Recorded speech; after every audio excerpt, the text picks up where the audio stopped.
En el nombre del Padre, y del Hijo, y del Espíritu Santo. Amén. Ven, Espíritu Santo, llena los corazones de tus fieles, y enciende en ellos el fuego de tu amor. Envía, Señor, tu Espíritu, y todas las cosas serán creadas. Y renovarás la faz de la tierra. Oh Dios, que has instruido los corazones de tus fieles con la luz del Espíritu Santo, danos gustar lo recto según el mismo Espíritu, y gozar siempre de sus consuelos. Por Jesucristo nuestro Señor. Santa María, Madre de Dios, sede de la sabiduría, Ruega por nosotros. San José, Ruega por nosotros. en el nombre del Padre, y del Hijo, y del Espíritu Santo. Amén. Nos toca empezar hoy a desarrollar cada uno de los puntos temáticos que hemos propuesto en la perspectiva histórica trazada en la clase anterior. Y el tema que vamos a abordar hoy es el del horizonte histórico inmediato del Concilio Vaticano II en el pontificado de Pío XII. Lo primero que me parece importante aclarar es que nos enfrentamos acá con un tema frente al cual tenemos que asumir una actitud lo más despojada posible de prejuicios, porque la finalidad de este examen que vamos a desarrollar es discernir cuáles son los elementos en que de algún modo ese horizonte inmediato prepara el Concilio II del Vaticano de manera que podríamos llamar hasta cierto punto homogénea, es decir, anticipando algunos de sus rumbos, y en qué medida, en cambio, encontramos en ese horizonte próximo elementos oponibles al Concilio II del Vaticano, que hay que discernir claramente como aspectos en los cuales la operación Concilio II del Vaticano implica una ruptura inclusive con el horizonte inmediato, el horizonte inmediatamente precedente. Y cuando digo que tenemos que despojarnos de prejuicios, me refiero a una visión muy extendida, y que comenté ya en la clase precedente, según la cual, independientemente del juicio de valor que se haga al respecto, lo único que hay entre los dos momentos históricos es oposición radical. Digo independientemente de la evaluación que se haga porque esa oposición radical puede dar pie a que algunos hagan un elogio y una alabanza sin matices del horizonte anterior o del pontificado de Pío XII, y que otros en cambio lo desprecien también totalmente para exaltar de manera exacerbada y cuasi idolátrica la Iglesia conciliar y posconciliar, es decir, la operación segundo vaticanista y sus consecuencias. Esa visión, en mi opinión, carece de asidero por no corresponder a la realidad histórica. Y lo que trataré de hacer en esta clase es precisamente mostrar hasta qué punto hay un horizonte preparatorio y también en qué medida hay cierta oposición y ruptura. Porque que la operación segundo vaticanista irrumpe como una novedad es algo que es fenoménico, podríamos decir. No se trata en este análisis de reducir una cosa a la otra, de ninguna manera, o de pretender que hay una continuidad total, completa, sin fisuras. Eso sería contrafáctico ya desde el vamos, porque no responde ni siquiera a la descripción de los fenómenos. Pero lo que tiene que hacer una mirada un poco más profunda es discernir si hay elementos de continuidad, que eso es lo que trataremos de hacer, distinguiéndolos y oponiéndolos con la mayor claridad que nos sea posible a los elementos de oposición, que también existen. Voy a partir de una aproximación inicial puramente fáctica, a la que hice alusión también en la clase pasada, porque un elemento claro de preparación está en el hecho de que los dos papas del Concilio II del Vaticano, es decir, Juan XXIII y Pablo VI, son hombres de la Secretaría de Estado del Vaticano. Y Pío XII no solo también fue un hombre de la Secretaría de Estado del Vaticano, sino que durante largos años fue quien la rigió. Primero como secretario de Estado del Papa Pío XI y luego como Papa. Porque si bien en una primera sección de su pontificado tuvo un secretario de Estado, luego tuvo adjuntos a la Secretaría de Estado que quedó vacante y de la que se ocupó directamente él, en persona. Tanto Monseñor Roncalli como Monseñor Montini, en el conjunto de su carrera eclesiástica, son hombres de la Secretaría de Estado.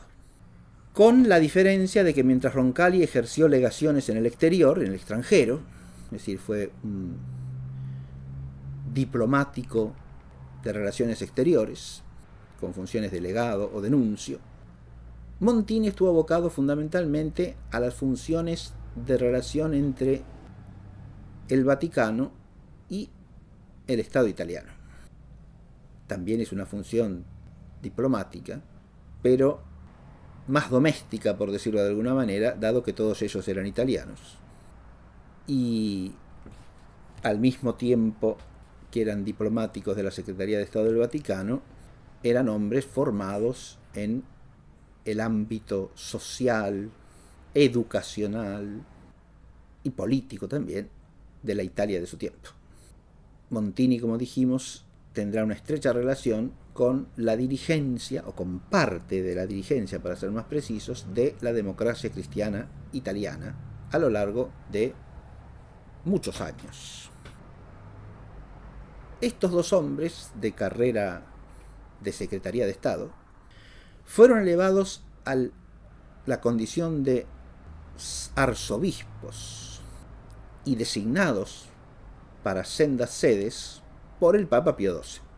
Fue el Papa Pío XII quien, después de concluida su misión diplomática como nuncio en Francia, hizo de Roncalli el patriarca de Venecia. Y fue el mismo Pío XII quien, después de separar a Montini de su función de adjunto de la Secretaría de Estado del Vaticano, lo designó arzobispo de Milán. Estas dos designaciones son sumamente significativas porque ambos son elevados a sedes arquidiocesanas, en el caso de Venecia de título patriarcal, no solo de extraordinaria relevancia, de extraordinaria importancia en la Iglesia italiana y en la Iglesia universal por su historia y por su peso histórico, tradicional, sino también por ser sedes papables. Recordemos que entre los papas anteriores, próximos a Pío XII, San Pío X había sido patriarca de Venecia y Pío XI arzobispo de Milán. De modo que, y no, por supuesto, no se limita a esto el carácter papable de estas sedes, sino que cuentan con antecedentes más remotos, ¿no? Son dos sedes de extraordinaria importancia en la vida de la Iglesia italiana: la sede principal del Véneto y la sede principal de la Lombardía. Hay historiadores que, al analizar el caso de Montini, sostienen la idea, o la opinión, para decirlo más propiamente, de haberse tratado de una especie de castigo, ¿no? Porque se lo saca a Montini de los asuntos propios de la Secretaría de Estado. Pero, objetivamente hablando, es una opinión difícilmente defendible, porque no es una remoción seguida de la adjudicación de un cargo honorífico puramente marginal y sin relevancia y sin peso propio, sino que es la promoción a una sede arzobispal de las más importantes de la Iglesia italiana. con todo lo que eso significaba en ese contexto histórico concreto. Es decir, una de las sedes principales de la Iglesia italiana era decir una de las sedes episcopales principales de la Iglesia católica en el mundo. Este es un fenómeno, este es un hecho que aparece sin necesidad de examen alguno. Y no es un principio que se pueda soslayar el de entender que el hecho de haber promovido Pío XII a estas dos figuras a tales sedes implica un cierto fenómeno de continuidad histórica entre el uno y los otros. Insisto, hablando fenoménicamente, eso es manifiesto. Son hombres de la Secretaría de Estado, por lo tanto conocidos por él, no conocidos de lejos, conocidos de cerca. Esto es algo que no se puede negar. Conocidos ampliamente y que son elevados a estas sedes, de manera tal que no se puede ahí pretender que hay una especie de hiato, sino más bien un fenómeno de continuidad. Y hay otro dato inicial del cual tenemos que partir. Si nosotros nos ubicamos históricamente, hemos dicho que el pontificado de Pío XII, lo dijimos en la clase anterior también, es un pontificado que se corresponde con los años de la Segunda Guerra Mundial y con la posguerra. Los años inmediatos de posguerra, digamos, hasta principios de los 50, y luego los años en que se va desenvolviendo el escenario de confrontación entre las dos grandes potencias emergentes, vencedoras de la Segunda Guerra Mundial, que son los Estados Unidos y la Unión Soviética, ¿no? La confrontación que va emergiendo con la figura que suele atribuirse a esta confrontación de Guerra Fría, figura que tiene mucho de retórico y que hay que analizar qué significa en profundidad y no aceptarla históricamente como una descripción adecuada de los hechos. Hay que ver hasta qué punto es guerra y hasta qué punto la guerra es fría. Porque si bien esa confrontación implicó la ausencia de conflictos armados en territorio europeo, y eso con reticencias, porque la Unión Soviética aplastó militarmente los alzamientos de Hungría y de Checoslovaquia, por ejemplo, en el año 56 y 68 respectivamente, sino porque lo que hay que examinar es si la guerra armada no se vehiculizó a través de otras regiones del mundo. Pero que no hubiese guerra en Europa no quiere decir que no hubiese guerra, salvo por una visión inaceptablemente eurocentrista, ¿no?, de la historia mundial. Y de hecho en otros lugares hubo guerra en esos años. Basta mencionar la guerra en Corea, la guerra que fue la Revolución Cubana, la guerra de Vietnam luego, aunque esa ya queda fuera del pontificado de Pío XII. Pero lo que quiero decir es que esa imagen de Guerra Fría es una imagen, insisto, mucho más retórica que objetivamente descriptiva de la realidad.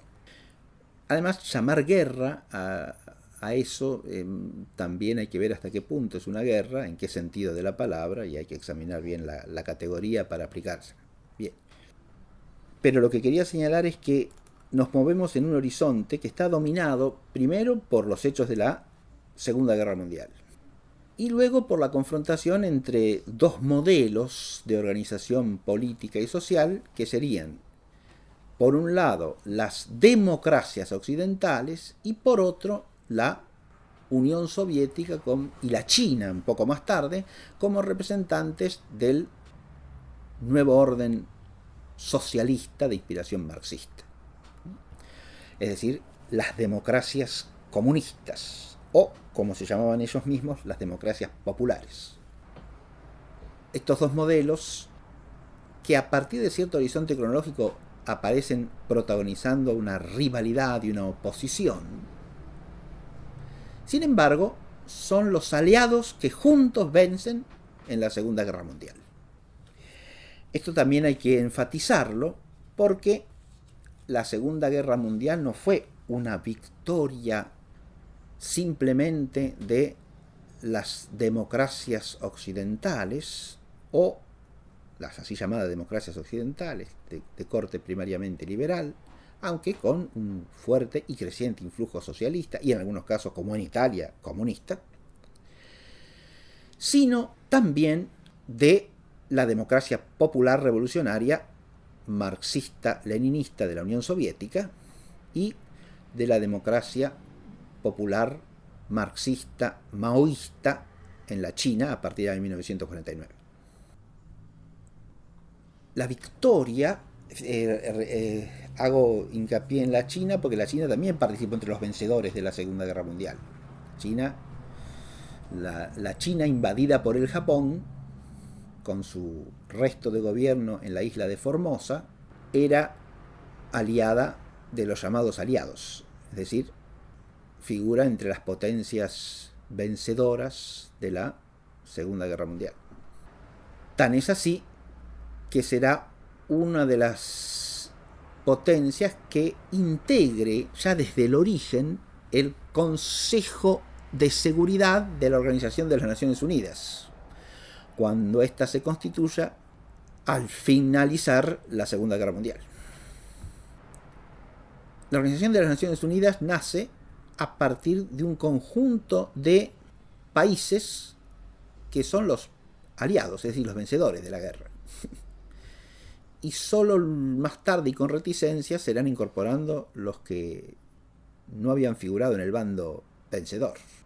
De entre los países neutrales, algunos serán incorporados sin dificultad y otros, en cambio, verán fuerte y duramente obstaculizado su ingreso en las Naciones Unidas, como el caso de España, que habiendo sido neutral durante toda la Segunda Guerra Mundial, sin embargo, era objeto tanto del odio de la Unión Soviética comunista, que había resultado vencida por Franco en la Guerra Civil Española, habiéndose convertido la Unión Soviética a través de los comisarios políticos y de los agentes militares enviados por Stalin en la conductora del bando llamado republicano en la Segunda Guerra en la Guerra Civil Española. No solo tenía el odio de Stalin, sino que también tenía o contaba con un fuerte rechazo de la Gran Bretaña por la tradicional hostilidad inglesa contra España, y de la Gran Bretaña y de los Estados Unidos y de Francia, en virtud de un dato histórico que no es trivial, y es el hecho de que en la España de Franco estaba fuera de la ley la masonería, que era un factor de poder decisivo en esos tres estados que mencioné: el Reino Unido de la Gran Bretaña, ya desde su origen, los Estados Unidos también desde los orígenes de su independencia, y Francia por lo menos desde la fundación de la Tercera República, en el año 1870-71. Estoy tratando de trazar un panorama histórico para que nos ubiquemos en el contexto de lo que es el pontificado de Pío XII, sin caer en simplificaciones reduccionistas, que en lugar de ayudarnos a comprender los hechos, los perturban y ofuscan su visión. Si bien he ramificado la cuestión, la afirmación central que quería hacer para que se notase es que esos dos modelos de democracia liberal occidental por un lado y comunista de inspiración marxista por otro, que se impusieron ampliamente en toda Europa después de la Segunda Guerra Mundial, dividiéndola en dos grandes sectores en los que no quedaban incluidos solamente países como España y Portugal, que tenían regímenes políticos propios, arraigados en sus respectivas tradiciones históricas y fundados en la fe católica en ambos casos, y que no pueden encuadrarse ni en el marco de las democracias liberales occidentales ni en el de las democracias populares comunistas de base marxista. En esto tampoco hay que simplificar, olvidándose de que hay hechos que no entran en el esquema general. No puedo decir, Europa está dividida en dos. En realidad, si dijésemos eso sin hacer aclaración alguna, estaríamos dejando de lado nada menos que a países de la importancia histórica, histórica general, histórico-religiosa, histórico-cultural e histórico-lingüística de España y Portugal, cuya conexión con América es amplísima y profundísima y de muy largo alcance. De manera tal que no es un dato menor el que hay que advertir allí. Es un hecho de importancia. Esos dos bloques, digamos así, que van a protagonizar lo que suele llamarse la confrontación entre dos modelos histórico-políticos, histórico-económicos, etc. Confrontación que llega a su máxima acritud con la llamada Guerra Fría, pero que ya se plantea al final mismo de la guerra. Son los poderes aliados que vencen en la guerra. Esto es lo que quería destacar. Porque en la guerra salen victoriosos unos y otros. Y entre unos y otros acuerdan la paz, la llamada paz, y las condiciones de paz del mundo por venir. En ese Consejo de Seguridad de las Naciones Unidas, que de alguna manera representa este hecho que estoy diciendo, se sientan juntamente Gran Bretaña, Estados Unidos, Francia, por un lado, pero también la Unión Soviética y China, por el otro. China, que a partir de 1949 será la China comunista de Mao Zedong y seguirá teniendo su sede en el Consejo de Seguridad de las Naciones Unidas. Recordemos que los miembros del Consejo de Seguridad eran y son los únicos miembros de las Naciones Unidas con derecho a veto sobre las decisiones de la Asamblea General de las Naciones Unidas. De modo que pueden dejar sin efecto cualquier resolución de la Asamblea General de las Naciones Unidas. Por más amplia que haya sido la mayoría obtenida en la Asamblea, la resolución puede ser vetada por cualquiera de los miembros del Consejo de Seguridad. Pero además, la presencia de todos estos en el Consejo de Seguridad implica que siguen conservando ese carácter de aliados hasta cierto punto, que manejan según sus intereses y según sus respectivos principios, en una discusión que puede ser más o menos tensa, pero que llega siempre a una resolución aceptada por todos, el conjunto de la política internacional. El horizonte histórico general nos sirve para situar en esta línea de, primero, la confrontación de la Segunda Guerra Mundial y luego el horizonte de presunta paz que sigue a la Segunda Guerra Mundial y luego de Guerra Fría o de confrontación entre modelos adversarios hasta cierto punto que han sido poderes aliados vencedores de la Segunda Guerra Mundial. Este horizonte es el horizonte en que se mueve la diplomacia de Pío XII y es el horizonte de sus consideraciones y reflexiones políticas también. Es necesario tenerlo en cuenta porque vamos a leer algunos textos que hacen a la concepción que tiene Pío XII durante y después de la guerra de las condiciones de la paz, de los requisitos para una paz duradera, e incluso la evaluación que hace del problema de la democracia.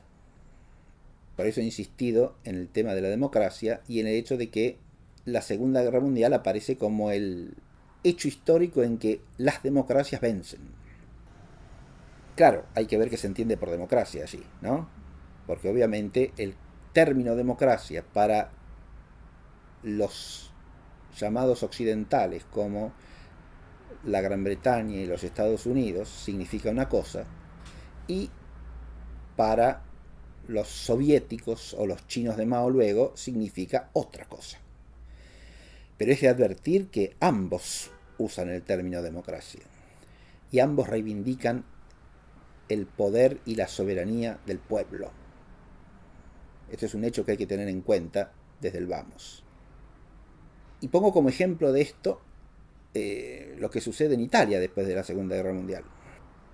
Esta Italia que es tan cara tanto al Papa Pío XII como a sus sucesores, porque eran italianos, obviamente, y que les es inmediatamente conocida como un hecho político que experimentan. y por lo tanto conocen mucho mejor que cualquier otro. Como es bien sabido, en Italia después de la Segunda Guerra Mundial se desarrolla un proceso constitucional que pretende sustituir el anterior Estado italiano por uno nuevo, fundado en una nueva constitución. Al proceso directamente constituyente le precedió un plebiscito en contra o a favor de la monarquía, o sea, de la conservación de la monarquía, ¿no?, que terminó con la victoria del republicanismo. Pero la constitución que sale en el año 1947 de la Asamblea Constituyente se inicia diciendo lo siguiente: Italia es una república democrática fundada en el trabajo. La soberanía reside en el pueblo, que la ejercerá en las formas y dentro de los límites previstos por la Constitución. Hasta allí la lectura del texto. Y si nosotros advertimos que este texto es fruto de un compromiso entre las dos fuerzas mayoritarias votadas para la constituyente, por un lado la democracia cristiana y por otro el Partido Comunista Italiano, con un sector aliado de socialistas, distinto de los socialistas separados del comunismo, pero en todo caso con principios sumamente próximos a los del Partido Comunista Italiano en su inspiración y en su contenido. Uno puede advertir que la idea de la democracia está expresada aquí, el nombre mismo de la democracia es invocado, porque empieza diciendo esto, ¿no? La Constitución: Italia es una república democrática fundada en el trabajo. Uno puede advertir en la fórmula, ¿no?, es una república democrática fundada en el trabajo, una especie de síntesis entre una concepción política de inspiración democrática occidental liberal que aparece o asoma en esa terminología de república democrática, ¿no?, pero también la fuerte componente comunista y socialista, pero que a su vez tiene amplia acogida en la democracia cristiana, de una concepción de una sociedad basada en las fuerzas del trabajo, por no decir en los trabajadores. Es una república democrática fundada en el trabajo. Uno se plantea ¿qué puede querer decir una fórmula semejante, ¿no? ¿Qué quiere decir que la república está fundada en el trabajo? Porque si la república se refiere a la sociedad políticamente organizada, ¿en qué sentido está fundada en el trabajo? El trabajo a lo sumo provee a los hombres en la vida social de aquellas cosas de las que han menester para la subsistencia y para el desarrollo de la vida social, pero el trabajo es el fundamento es lo que funda una república. Acá asoma una concepción que hay que ver hasta qué punto puede desligarse de una visión materialista del mundo. Es decir, que una república está fundada no en la virtud, no en la virtud cristiana, no en la ley de Dios, positiva y natural, sino en el trabajo. E inmediatamente dice el texto: la soberanía reside en el pueblo, que viene a ser como la explicitación del término democracia. ¿Qué quiere decir democracia acá? Y básicamente eso, ¿no? La soberanía, la autoridad soberana, la autoridad suprema y el fundamento de toda autoridad participada reside en el pueblo, dice aquí. No en Dios, sino en el pueblo.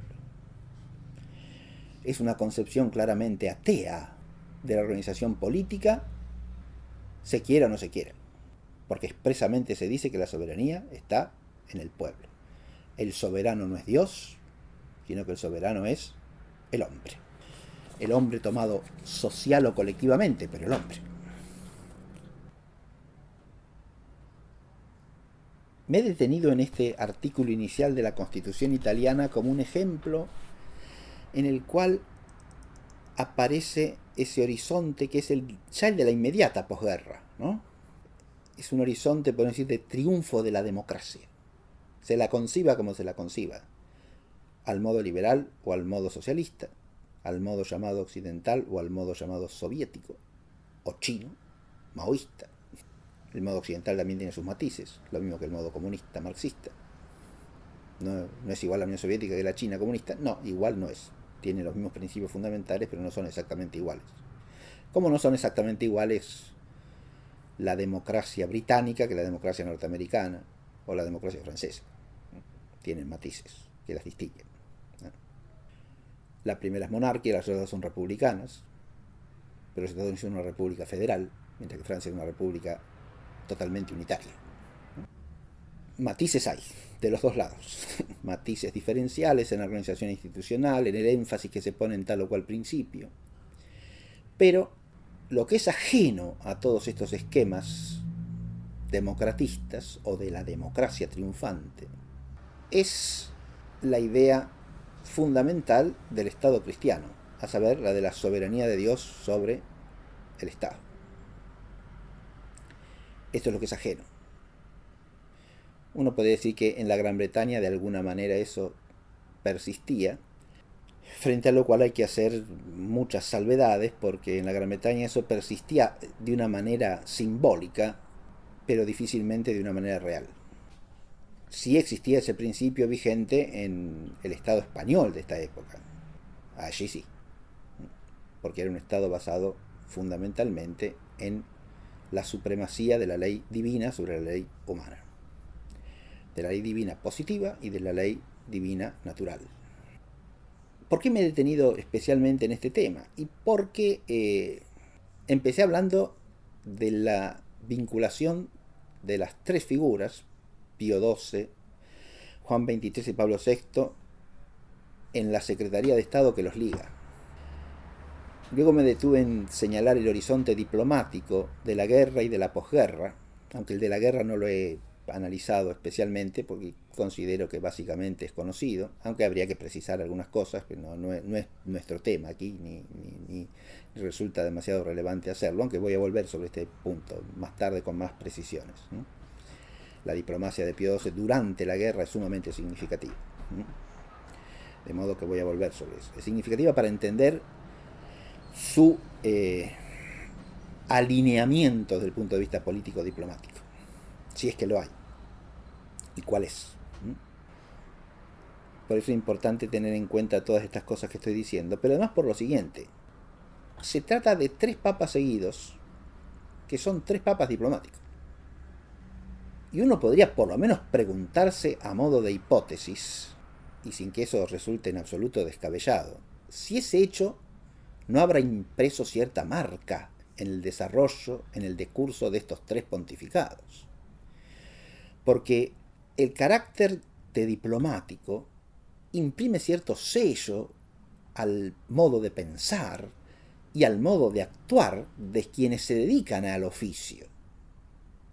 Bien sabido es que la Secretaría de Estado era para este entonces una escuela de diplomacia la más antigua y la más altamente estimada de toda la Europa. Es decir, la diplomacia vaticana era un modelo de escuela de diplomacia. Pero esto implica también una formación para la diplomacia, la aceptación de cierta mentalidad, de cierta forma de pensar y de actuar, como he dicho, que es la propia del diplomático. Y la pregunta que cabe insertar en la hipótesis de base, a saber si esa estructura mental, si esa forma mentis diplomática ha incidido en estos tres pontificados sucesivos y a través de ellos en el conjunto de la Iglesia Católica, la cuestión que cabe introducir a partir de la hipótesis es hasta qué punto la actitud diplomática es benéfica o es incluso en algunas cosas hasta compatible, diríamos, con la actitud propia del pastor de almas, en particular del obispo y en particular del sucesor de Pedro, que es el Papa. esta no es una cuestión trivial. Si uno conoce los santos evangelios y el modelo de todo pastor que es Jesucristo nuestro Señor, uno no puede menos de advertir que si algún adjetivo no puede surgir en el espíritu de alguien leyendo los santos evangelios para aplicarle a nuestro Señor Jesucristo, es el de diplomático. Valdría la pena detenernos a reflexionar un poquitito qué significa ser diplomático. Pero en castellano corriente, una actitud diplomática es una actitud que evita la confrontación, que evita el choque, que disimula o por lo menos pule todas las aristas que pudieran lugar a algún rozamiento hiriente. Es decir, decimos que alguien es diplomático cuando se comporta de esa manera, ¿no? Cuando se comporta tratando de evitar dificultades en una disputa, en una conversación, tratando de componer a las partes. Pero nuestro Señor Jesucristo no solo les dice a los israelitas de su tiempo, no he venido a traer la paz sino la espada, sino que lo realiza a cada momento. En realidad Él es la espada, porque Él es el Verbo eterno de Dios hecho carne, que dirime toda cuestión, sajando hasta la coyuntura misma, como dice San Pablo. Si uno piensa en San Pedro y en todos los mártires cristianos de los primeros siglos y de todos los siglos, si hay una palabra que parece remota a esa realidad del testimonio cristiano ante el mundo hasta dar la vida por Cristo, si hay una palabra que parece remota, es la palabra diplomacia. La diplomacia no solo no es intrínseca al oficio pastoral en la Iglesia, sino que podríamos decir que le es ajena. Si uno quiere situar el valor de la diplomacia, pertenece a las relaciones entre los estados, o entre partes en conflictos en general, partes cuyos intereses puedan quedar en conflicto o sean encontrados, de manera tal que la diplomacia emerge como una vía de resolución por mutuo acuerdo de un conflicto. Pero, insisto, a la acción pastoral, tal cual nos viene presentada por el modelo del pastor perfectísimo que es Cristo, e imitado luego por sus apóstoles y por los sucesores de los apóstoles a través de los siglos, al oficio pastoral, insisto, la actitud diplomática le es totalmente ajena. Primero, porque el gobierno de la Iglesia no es el gobierno de un Estado. Y segundo, porque la finalidad del gobierno de la Iglesia no es paz temporal alguna, sino la paz que Cristo vino a traer, que no es como la que da el mundo. Al señalar este horizonte de reflexión, que podríamos titular pastoreo cristiano y diplomacia, estoy planteando un problema que es de fondo aquí. Adviértase que la actividad diplomática a los papas les es anexa o añadida en virtud de convertirse en jefes o cabezas de un Estado, los estados pontificios. O sea, es un fenómeno que tiene su origen en el siglo VIII de la era cristiana, a partir de la existencia de los estados pontificios, que fueron vistos en la cristiandad latina como un hecho sumamente conveniente a la independencia del romano pontífice respecto de cualquier poder político parcial de la cristiandad.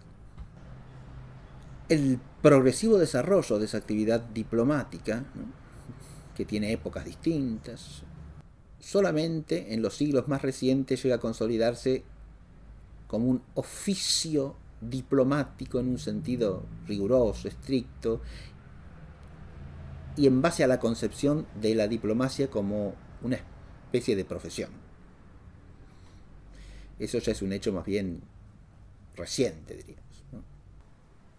Cuando los reyes empiezan a tener no ya solo embajadores que los representan ante otra corte, sino un conjunto de personas que se dedican constantemente, permanentemente, a atender las embajadas. Es decir, ahí surge lo que podríamos llamar la profesionalización del la diplomacia.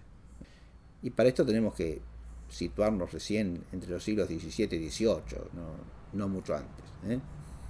Antes han existido embajadores durante siglos y siglos, por supuesto, embajadores, representantes, legados, pero no ligados al ejercicio permanente de esa actividad como oficio propio, no convirtiendo a la diplomacia en una profesión. Y la cuestión que estamos planteando acá hacia eso precisamente, al hacer de la diplomacia una profesión, un oficio permanente, un oficio constante, porque si no, no cabe ni siquiera el planteo del tema. Si alguien que es obispo ocasionalmente se lo manda a ejercer una legación, pero por oficio es obispo, es un pastor, o por oficio es teólogo, como el caso del cardenal Cayetano cuando va como legado del Papa a Alemania, en los orígenes de la rebelión de Lutero. No se trata de gente de oficio diplomático. Esta es la distinción que quiero que se entienda. El desarrollo de la Secretaría de Estado como un lugar de formación de diplomáticos de carrera, para decirlo de alguna manera, implicará una formación que imprime un sello en el alma, una especie de forma mental, como he dicho.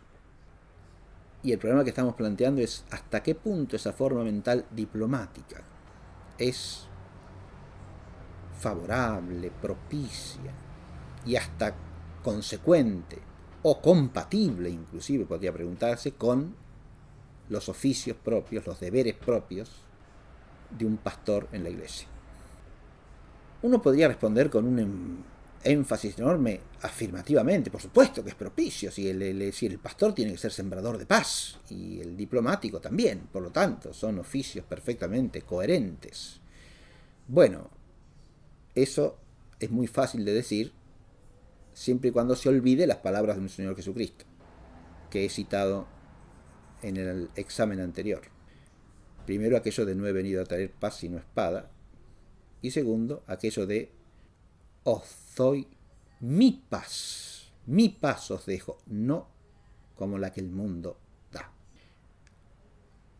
Pero la diplomacia, si alguna paz busca, es esa paz que es como la que da el mundo, precisamente, no la paz de Cristo. Uno puede decir, bueno, la síntesis de ambas cosas está en que los diplomáticos, siendo diplomáticos cristianos, busquen una paz cristiana. Claro, sí, sin duda. Los diplomáticos, si son cristianos, tienen la obligación de buscar la paz cristianamente. Y por eso no buscarla según un pacifismo anticristiano, ni según una concepción de las relaciones entre los estados o de los estados mismos que sea opuesta a la fe cristiana. En un contexto de cristiandad puede darse que haya diplomáticos que ejerzan su oficio cristianamente. Hay que ver hasta qué punto eso implica la profesión de diplomático, o más bien implica ser un sujeto con altas virtudes cristianas aplicables a la legación diplomática. Yo diría que más bien lo segundo es lo que importa, y no lo primero, no el ser un hábil diplomático de carrera, porque hay que ver en qué consisten las habilidades del diplomático de carrera, y ahí es donde estamos planteando el problema. ¿Cuáles son sus habilidades mentales, sus estrategias intelectuales? Son las de hacer aparecer como compatible lo que no es compatible, para que a pesar de la incompatibilidad acontezca la componenda en lugar del conflicto. Porque si es eso, es un arma peligrosísima esa habilidad, que fácilmente puede derivar en sofistería de la peor raya. Y de hecho, en el imaginario popular es fácil ligar la diplomacia al engaño, a la mentira, al fraude. Y porque entre los diplomáticos de profesión eso abunda. Parece que es inclusive no algo vicioso, sino virtuoso, porque si no, no pueden cumplir con su finalidad, ¿sí? Si no embaucan a este, si no engañan a aquel, si no presionan a este otro, aunque sea injusta la presión, si no consiguen tal o cual concesión, por injusta que sea, de otro, Y si no hacen tal o cual concesión, por injusta que sea, para obtener cierto fin pragmático, no son buenos diplomáticos. Fíjense que, de nuevo también en el lenguaje vulgar castellano, que en esta, como en muchas cosas, es sabio, el diplomático aparece como una persona embaucadora, y uno de los sentidos de ser diplomático es ser mendaz, engañoso, capaz de envolver las cosas de tal manera que se logra obtener lo que se busca, sometiendo a los otros a estrategias de manipulación verbal, psicológica, etc., ¿no? Con habilidad de diplomático. Insisto en que no es trivial plantearse esto. Uno puede decir, bueno, pero se trata de diplomáticos católicos, formados también en la doctrina de la fe y con virtudes cristianas. Pero precisamente lo que estamos planteando es hasta qué punto la formación para la diplomacia en un sentido profesional, que no es necesariamente cristiano, es compatible con la virtud cristiana. Y más aún, con los oficios y con las obligaciones propias de un pastor, supremamente de un obispo y eminentemente de un papa. Este es un problema que hay que pensar, insisto, por arduo que sea y por difícil que sea pensarlo en abstracto, que lo es, ¿no? Pero es un problema que hay que pensar para situarse en la perspectiva de estos tres pontificados, Pío XII, Juan XXIII, Pablo VI. Al tratar de la convocatoria del concilio y de los fines propuestos, he incidido en este punto y he planteado hasta en qué medida la formación diplomática de estos papas del Concilio II del Vaticano no está detrás de la operación segundo vaticanista, el solo idearla, planearla y ejecutarla parece saber a estrategia diplomática, estrategia de diplomático, sino en qué medida el uso del lenguaje como herramienta diplomática no está ligado a cierta actitud de ir y venir constantemente entre opuestos o entre aspectos contrastantes, que afecta tanto a los documentos en que se exponen los fines del concilio como a los propios documentos del concilio, que ya veremos más adelante. Esa actitud de ir y venir, de decir por un lado una cosa y por otro afirmar lo contrario para quedar como en el medio, ¿sí? ¿Hasta qué punto eso no es algo que obedece al sello del oficio diplomático? Esto es lo que estoy planteando. Por eso digo que no es una cuestión irrelevante. Y en este sentido no hay oposición entre los papas del Concilio y Pío XII, sino cierta continuidad. Esto es lo que hay que advertir. Aquí empezamos por una línea problemática que me parece de extrema importancia. Y para ver hasta qué punto hay cierta continuidad, hay que meterse en el horizonte del pontificado de Pío XII y ver cuál es su diplomacia durante la guerra y después de la guerra. Pero además hay que ver en qué medida esa diplomacia repercute en los documentos, no diplomáticos, sino doctrinales de Pío XII, si es que repercute o no. Esto es lo que hay que advertir. Pero antes de desarrollar esta temática, quiero señalar otro aspecto en que se podría ver una cierta continuidad entre el pontificado de Pío XII y el Concilio II del Vaticano. Es el aspecto que podemos llamar temático o problemático. Y aquí nos topamos también con una realidad que no es pura coincidencia. Si uno quiere destacar cuáles son las encíclicas mayores o los documentos más relevantes, más importantes y de mayor consecuencia del pontificado de Pío XII, uno se encuentra con un hecho sorprendente. Y es que en el conjunto de esos documentos mayores está como prediseñada la idea de los fines del concilio que hemos visto expuesta por el Papa Pablo VI. Cuando digo prediseñada, no estoy indicando que lo mismo dice Pablo VI que dice Pío XII. Estoy hablando de una coincidencia temática, o problemática si se la quiere llamar así, y no de una coincidencia formal en el modo de exponer y tratar esos problemas, que esa en algunos casos no se da en absoluto, y en otros se da solo parcialmente. Pero coincidencia material sí que la hay. La encíclica Mystici Corporis Christi, sobre el cuerpo místico de Cristo, que es la Iglesia, es uno de los documentos más notables de Pío XII, dada en Roma en 1943. Puede ser puesta en paralelo y en comparación con la Lumen Gentium del Concilio II del Vaticano. En ambos casos se trata de presentar el misterio de la Iglesia. La encíclica Mystici Corporis Christi y la Constitución dogmática Lumen Gentium del Concilio II del Vaticano.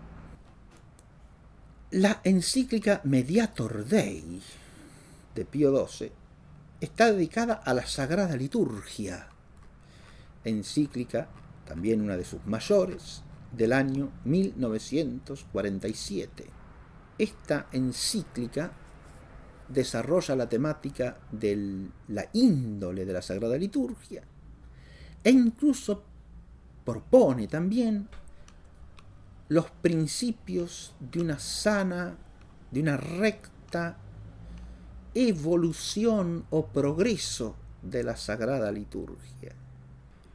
Y de esos principios también infiere ciertas normas para fomentar la vida litúrgica y la vida de piedad de los fieles basada en la Sagrada Liturgia. Esta obviamente puede ser puesta en correlación con la Constitución sobre la Sagrada Liturgia, Sacrosanctum Concilium, del Concilio II del Vaticano. Tenemos la temática de la Iglesia, la temática de la Sagrada Liturgia, de su evolución o progreso o reforma y de las normas para aplicar sanamente la liturgia y sus eventuales reformas. Y en tercer lugar tenemos también en Pío XII la encíclica Divino Afflante Spiritu, otra de sus encíclicas mayores.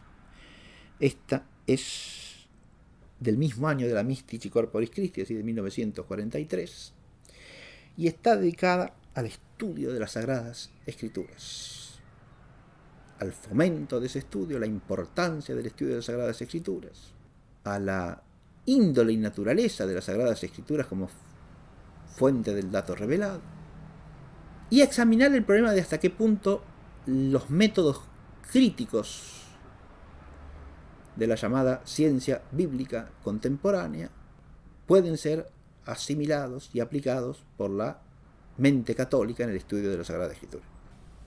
Aquí Pío XII se sitúa en la línea de otras encíclicas precedentes en torno al estudio, al examen e incluso a la valoración o estimación de la crítica desde la teología y desde la exégesis católica. En esto está precedido por los papas León XIII y Benedicto XV, claramente, ¿no? Pero es una temática esta que se puede poner también en correlación con la de la Constitución Dei Verbum sobre la divina revelación. Si bien esta Constitución Dei Verbum excede la problemática de la Sagrada Escritura, porque trata de la divina revelación en general y de las fuentes de la divina revelación, dentro de las cuales está la Sagrada Escritura, entonces habría más bien que ponerla en correlación a esta Constitución con documentos anteriores del carácter de el decreto del Concilio de Trento sobre la Sagrada Escritura, o la Constitución dogmática Dei Filius en relación con el dato revelado y su relación con la fe y la razón, como aparece en la Constitución que acabo de mencionar del Concilio Vaticano I. Pero también la Escritura, como fuente de la revelación, es un problema fundamental para Pío XII.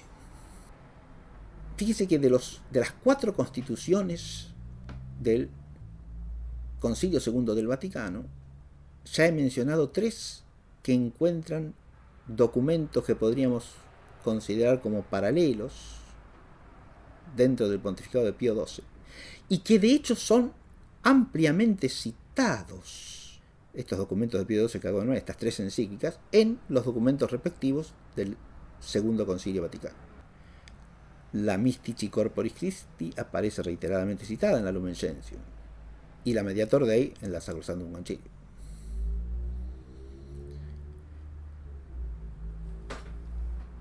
Y las encíclicas de León XIII, Benedicto XV, Pío XII, la Divino Flante Espíritu de Pío XII aparecen también citadas en la Dei Verbum. El punto que nos quedaría sería la Gaudium et Spes, que es ciertamente el documento más extravagante en sentido literal del Concilio II del Vaticano. La Gaudium et Spes no tiene un correlato directo en las encíclicas de Pío XII, ciertamente que no. Pero sin embargo, tiene un correlato en el magisterio de Pío XII. Cualquier estudioso del pontificado de Pío XII conoce un hecho destacadísimo del mismo, y es la frecuencia, la constancia con que Pío XII recibía en el Vaticano a grupos de fieles católicos de toda índole, social y profesional. Y a cada grupo le dirigía un mensaje específico. De hecho, buena parte del magisterio de Pío XII está en esas alocuciones a grupos particulares de fieles, en las que desarrolla en cada una de ellas lo que podemos llamar una contemplación de cada oficio o de cada tipo de actividad en la vida humana, social y profesional, desde la fe católica, y un programa de acción para el católico que está involucrado en esa actividad o en ese oficio. Y así tenemos en Pío XII mensajes para alocuciones dirigidas a los médicos, a los abogados, a los economistas, a los juristas, a los artistas, a los educadores, a los literatos, a los padres y madres de familia, a los políticos o gente que se dedica a la actividad política. Aquí encontramos un amplio panorama en que el Papa aparece como interesado en todos los aspectos de la vida social, humana, que los cristianos están llamados a realizar en el mundo, en el tiempo. Y uno podría acá hacer una especie de paralelo con el enfoque de la Gaudium et Spes, que también trata de todos los aspectos de la vida social, ¿no? De lo económico, de lo político, de lo social mismo, de lo cultural, lo examina, da normas para todo eso.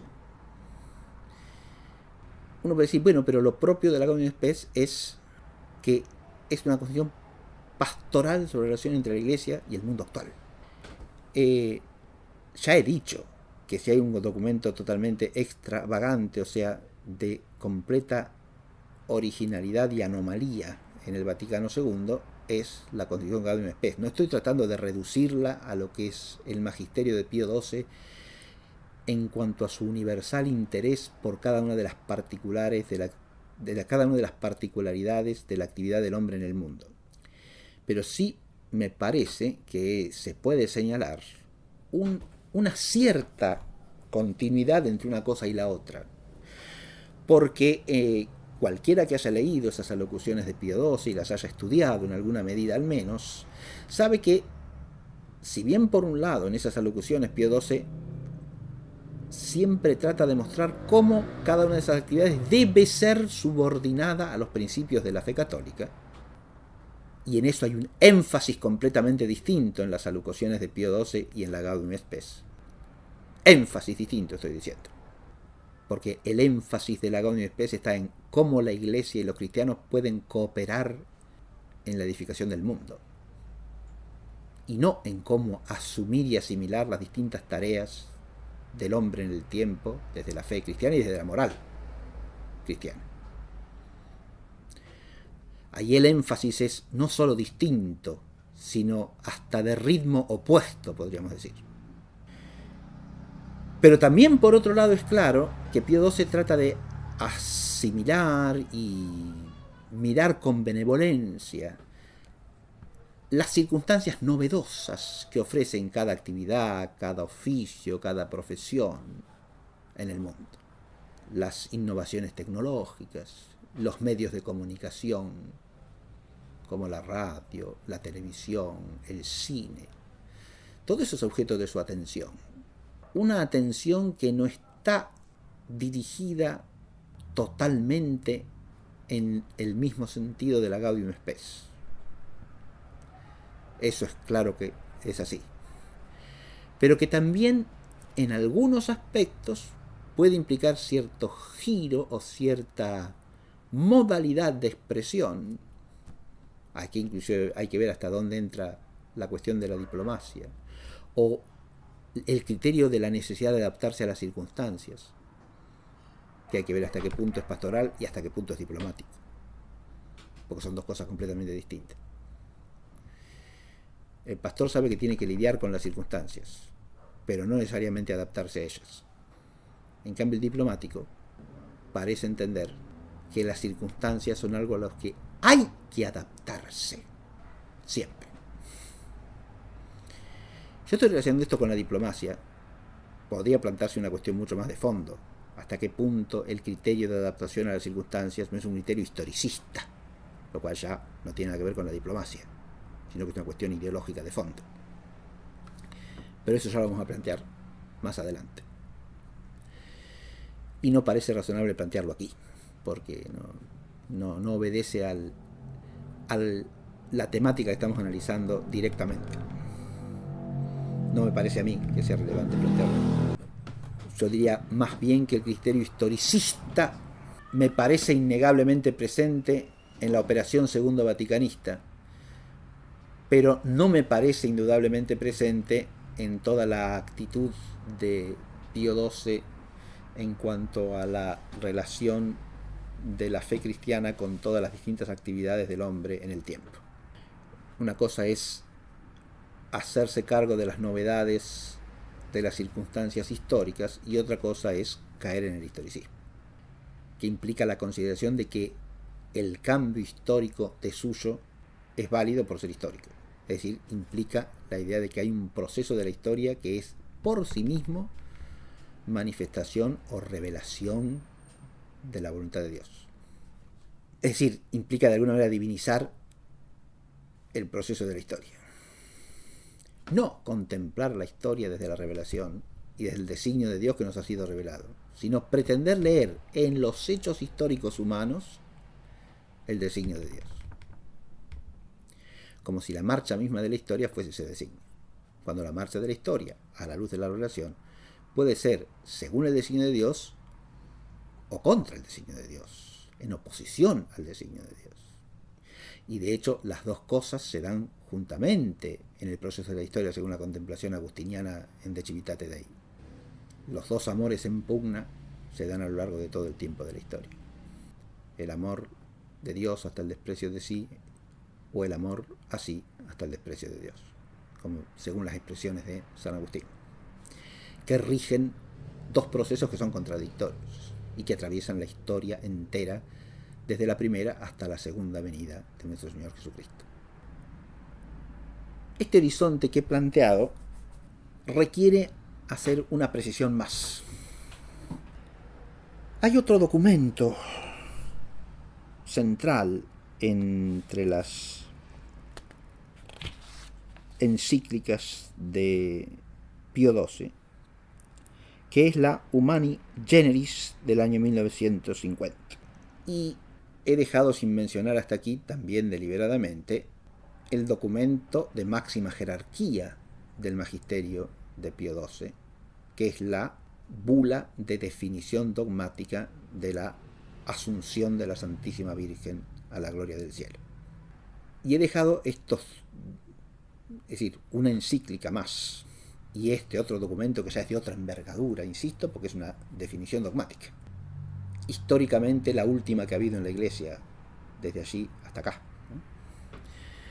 Si la más reciente definición dogmática que existe es la definición dogmática del misterio de la Asunción de la Santísima Virgen en la bula respectiva de Pío XII. La encíclica Humani Generis es una encíclica muy conocida, muy comentada. Fue publicada en agosto de 1950 y la encíclica examina un problema que es el de la existencia en ese momento de opiniones surgidas a partir de estudios teológicos, opiniones que vienen a constituir una especie de nueva teología, pero que no son conformes, o por lo menos no parecen conformes en algunos de sus aspectos, a la fe católica. Esta encíclica y la definición dogmática nos presentan una faceta de Pío XII que es evidentemente, manifiestamente, fenoménicamente ahora también, contraponible a la operación segundo vaticanista y a la orientación general del Concilio Segundo del Vaticano, como hecho histórico. A diferencia de los papas convocantes del concilio, que abdican de la finalidad más propia de los concilios ecuménicos, Pío XII ejerce ese fin supremo del magisterio per se, como lo ha hecho ya Pío IX con la bula que define la concepción inmaculada de la Santísima Virgen María. Recordemos que esa bula de Pío IX, que es del año 1854, ¿no?, dará lugar a un año santo proclamado por Pío XII en el centenario, ¿no?, de la definición. O sea, se celebrará, se festejará con un año santo esa definición dogmática hecha por Pío IX. Al ejercer esta acción magisterial suprema, Pío XII está destacando el valor de la enseñanza doctrinal en la Iglesia, la importancia de los dogmas. Más aún, en línea directa con el pontificado de Pío IX bajo este respecto, está señalando la importancia suprema de lo sobrenatural como decisivo para la existencia y la vida de los hombres. Adviértase que estas dos definiciones dogmáticas versan sobre misterios sobrenaturales estrictamente dichos que tocan a privilegios de la Santísima Virgen María, su concepción inmaculada, su asunción gloriosa a los cielos en su tránsito mortal. De modo que estamos hablando de dos hechos del misterio de María, inseparables del misterio de Cristo y del misterio de la Iglesia, que manifiestan y enfatizan el carácter decisivo de la gracia interviniendo en el tiempo de la historia. Es el misterio de lo sobrenatural que alcanza su plenitud en Cristo, lo que se pone de relieve en ambas definiciones, porque los privilegios de la Madre remiten al Hijo. Si María es la Inmaculada y si María es la Asunta, es porque es la Madre de Dios, la Madre del Hijo unigénito del Padre hecho carne. Ni Pío IX ni Pío XII están hablando acá temas de actualidad.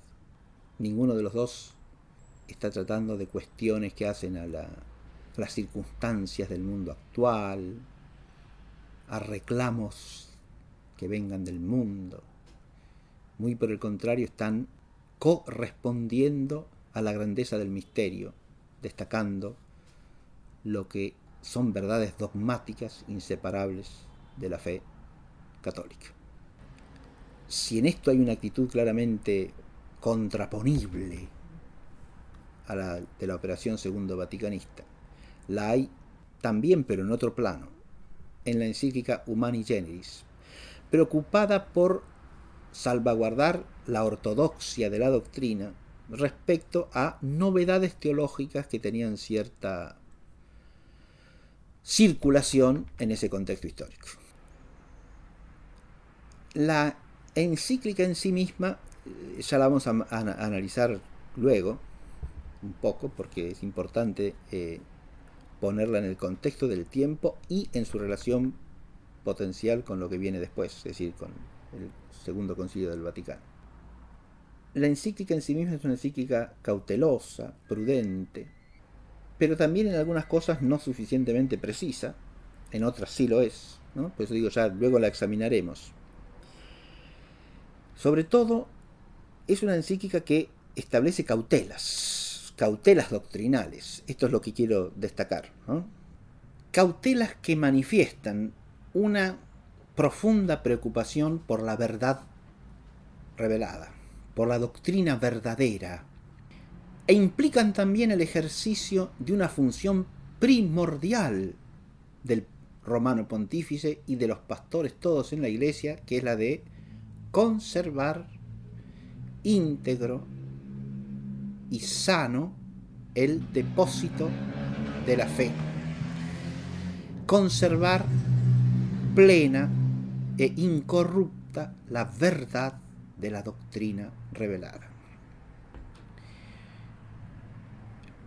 Más allá de los contenidos específicos de la encíclica, de las cautelas particulares que la encíclica establece, lo que es importante destacar en este documento del año 1950, el mismo año de la definición dogmática de la Asunción, en la bula Munificentissimus Deus, es el valor dado por Pío XII a la integridad de la doctrina en plena coherencia con la totalidad del magisterio precedente.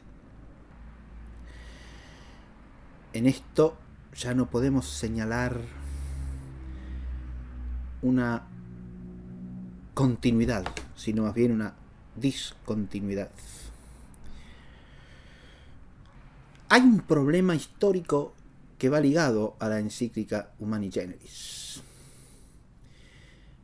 y son las medidas disciplinarias tomadas con ciertos teólogos de ese momento. Si estas medidas fueron enteramente justas o no es una cuestión opinable. En cambio, no es opinable el que ese conjunto de medidas prudenciales obedeciese a un fin propio que está entre los supremos deberes del romano pontífice, que es custodiar el depósito de la fe. El tema de esas medidas prudenciales en relación con algunos autores que se consideraban representativos de esas opiniones, por lo menos peligrosas para la fe, es algo que hay que enmarcar a su vez en un problema más amplio, del cual no vamos a dar cuenta ahora, pero que enfocaremos ya al tratar una de las líneas históricas que hemos planteado en la primera clase, que es la del problema del modernismo, ¿no? Al hablar aquí de nueva teología, la encíclica parece sugerir que se trata de una especie de nuevo brote de modernismo, ¿no? O por lo menos de doctrinas innovadoras, no suficientemente arraigadas en la tradición, y que pondrían en peligro algunas verdades de la fe. Este problema, digo, lo vamos a examinar desde el punto de vista histórico, pero lo que yo aquí quiero considerar no es el problema histórico de si las medidas prudenciales posteriores a la encíclica son o no son justas, sino lo que quería destacar era la preocupación del Papa Pío XII por la conservación de la pureza de la doctrina. Aquí ya nos encontramos con un tipo de documento que no encuentra propiamente paralelo en el Concilio II del Vaticano. Si nosotros unimos la definición dogmática de la Asunción a esta preocupación por la pureza doctrinal que se refleja en la Humani Generis, si las unimos, si las contemplamos como manifestaciones solidarias y convergentes de lo que podríamos llamar un espíritu firmemente dogmático y doctrinal, que respeta la primacía de la verdad revelada y respeta como obligación primaria del romano pontificado la conservación, la transmisión y la defensa de esa verdad como obligación primordial, fundamental. Entonces nos encontramos aquí con un elemento del pontificado de Pío XII que, lejos de tener eco correlativo en la operación segundo vaticanista, es de alguna manera despreciado por ella, estableciendo ella a su vez de rebote una pseudo dogmaticidad que vendrá a ocupar el lugar de la verdad revelada.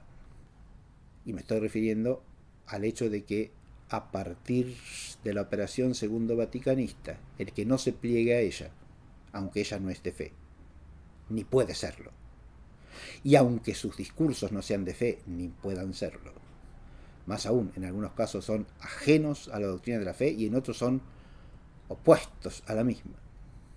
Los discursos de la operación segundo vaticanista, insisto, que permean, atraviesan, perturban la marcha discursiva de prácticamente todos los documentos emanados del Concilio II del Vaticano.